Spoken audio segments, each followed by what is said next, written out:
GP rating के पीछे काफ़ी सारी वीडियो चल रही है। मैं वो सब डिस्कस करने वाला नहीं, क्योंकि उसके लिए क्वालिफ़िकेशन क्या है, प्रोसीजर क्या है, कहाँ से आपको जीपी रेटिंग करना चाहिए, कहाँ से नहीं करना चाहिए, ये सारा कुछ मैं पहले की वीडियोस में बता चुका हूँ। आप चेक कर सकते हैं, वो वीडियोस देख के आपको अंडरस्टैंड एंड ट्रस्ट वर्दी इन्फॉर्मेशन मिलेगी।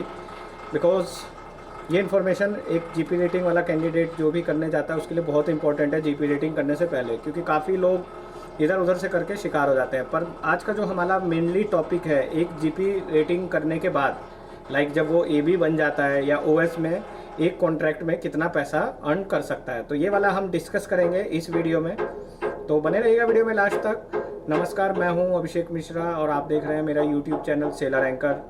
आप लोगों को पता है मेरे बारे में, पहले मैं वीडियो बनाता था, बीच में मैंने स्टॉप कर दिया, बट वापस से अपने फ्री टाइम में थोड़ा बना देता हूँ। बिकॉज़ ताकि अगर किसी को इन्फॉर्मेशन मिल जाए, किसी का भला हो जाए, तो ये एक बहुत ही अच्छी चीज़ है। हमें भला करना चाहिए, एक्चुअली पब्लिक इस चीज़ को समझती नहीं है।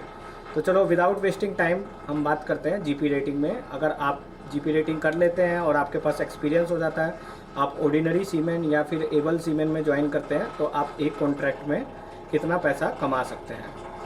तो सबसे पहले आपको पता होना चाहिए, जैसा कि मैं पहले बता चुका हूँ, ये कॉन्ट्रैक्चुअल बेस्ड जॉब है। कॉन्ट्रैक्चुअल बेस आपका एक सीमेन एम्प्लॉयमेंट एग्रीमेंट बनता है कंपनी के साथ।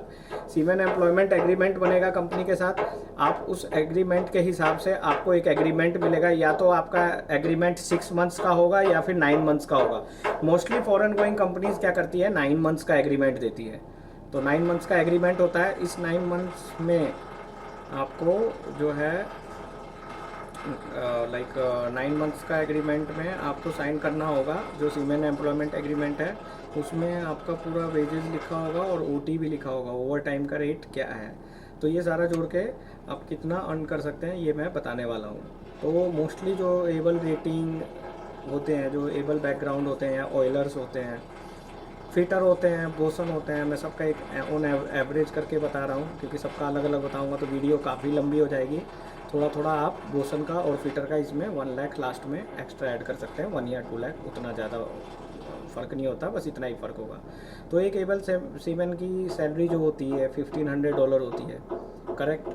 मैं एक बल्क कैरियर की बात कर रहा हूँ। बल्क कैरियर में 1500 होती है। अगर 15 को आप 83 से मल्टीप्लाई करेंगे तो कितना हो जाएगा, तो आपका हो गया 80,000 और प्लस ये 40,000, 1,20,000 प्लस 3 45, तो 1,20,000 और इधर आपका वही 125 के आसपास हो गया। ये तो मतलब मिलना ही मिलना है, ये तो 100% श्योर है।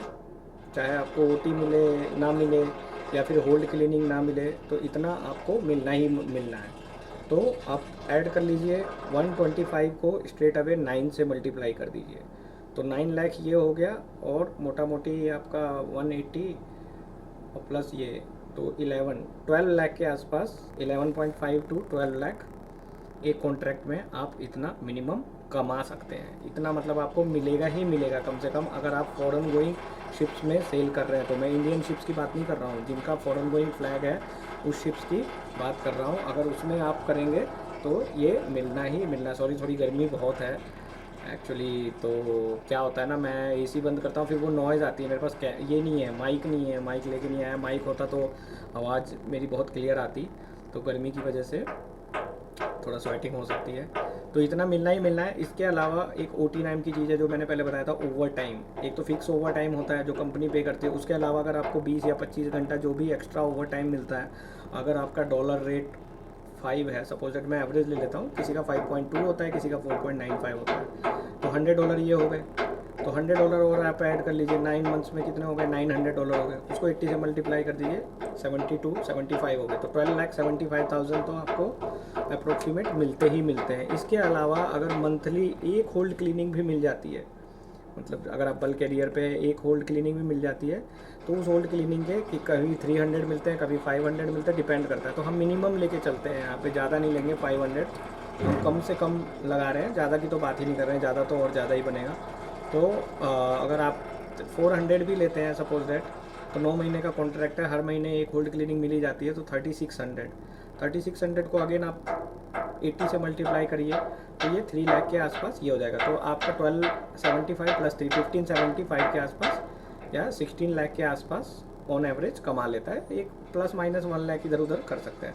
तो मतलब एक कॉन्ट्रैक्ट में आप 15 लाख कर सकते हैं, तो आपने 2 कॉन्ट्रैक्ट मारे 30 लाख कर सकते हैं, तो आप अच्छा खासा अमाउंट अर्न कर लेते हैं। बिकॉज ये बहुत मेहनत का पैसा होता है। आप लोगों को जैसा कि मैंने बताया था एक एबल सीमैन का इनका क्या काम होता है, मैंने पहले की वीडियो में होपफुली आप लोगों को बताया था। अगर आप लोगों ने ध्यान से सुना है उस वीडियो में, फिर से बना देंगे अगर आपको किसी तरीके का डाउट हो। तो ये मैंने मोटा मोटी इनकी जो एक क्रू होता है, एबल सीमैन होता है, उसकी सैलरी बता दी। मैंने कहा था आप बोसन की भी सैलरी इसके आसपास रख सकते हैं और फीटर की भी। ओएस की सैलरी इससे थोड़ा 1-2 लाख रुपए कम कर सकते हैं आप।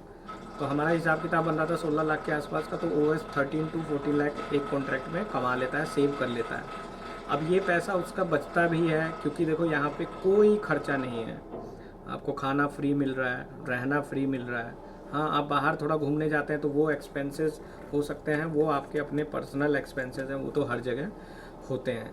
तो खर्चा नहीं है। अगर जो सेव करने वाले हैं अपने फ्यूचर के लिए, अपने एग्जामिनेशन पर्पज़ के लिए, या फिर जिनको क्रू में ही रहना है, वो म्यूचुअल फंड वगैरह के लिए, इन चीज़ों के लिए ये पैसा जो है वो सेव कर सकते हैं। तो ये पैसा उनका बन जाएगा और आगे उनके फ्यूचर के लिए काम आ सकता है। तो हो सकता है इसमें आपको किसी तरीके का डाउट ना हो। मैंने एक क्रू का सैलरी ऑन एवरेज बता दिया है। इसी तरीके से चीफ़ कुक का थोड़ा ज़्यादा बन जाता है, क्योंकि उसका ओवर टाइम थोड़ा ज़्यादा बन जाता है, तो आप 1 लाख रुपए और ज़्यादा जोड़ सकते हो। चीफ़ कुक मतलब जो लोगों का खाना बनाता है। उसके लिए पूरी एक अलग वीडियो बनानी होगी। एक चीफ़ कुक कितने लोगों का खाना बनाता है, उसका शेड्यूल क्या है, क्योंकि हमारे कुक भाई नाराज़ हो जाते हैं कि सर आप हमारे ऊपर कभी भी बनाते नहीं हो। फिटर वाले जो भाई हैं वो अलग नाराज़ हो जाते हैं, सर फिटर के ऊपर बनाइए। फिर अपने इलेक्ट्रीशियन, इलेक्ट्रिकल ऑफिसर, वो लोग भी बोलते हैं कि सर हमारे ऊपर बनाइए। तो उनके ऊपर भी बनाएंगे डेफिनेटली, जो मेरी थॉट्स है। क्योंकि मेरी वीडियो आपको किसी की वीडियो के साथ सिमिलर नहीं मिलेगी, एकदम यूनिक होती है। वीडियो जस्ट बनाने से पहले ही तुरंत जो माइंड में आता है, जो मेरे पास इन्फॉर्मेशन होती है वो होता है। क्योंकि कई लोग बहुत प्रिपरेशन के साथ बनाते हैं, बहुत पढ़ लिख के साथ बनाते हैं।